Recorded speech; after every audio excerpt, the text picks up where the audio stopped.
In this video, I'll show you how to quickly batch change file names on macOS. No need for extra programs. There's a tool built right into the Mac many people overlook. See here.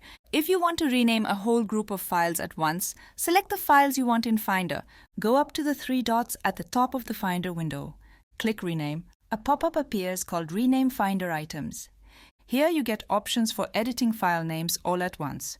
You could choose Replace Text to swap specific words or characters. You can also add text before or after your file name. But for this example, we'll use Format. Pick Name and Index. This lets you set a new base name and adds a number to each file in sequence starting from 1. Enter your new name like research underscore, then choose the starting number. I'll stick with 1. Hit Rename.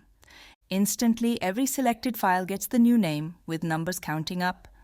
So if you have 18 files, you end up with research underscore 1 to research underscore 18. If you had hundreds, it would name them all in seconds instead of you typing each one by hand. That's all for this video. Simple, built-in, and fast.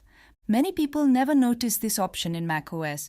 Give it a try next time you have a pile of files to sort.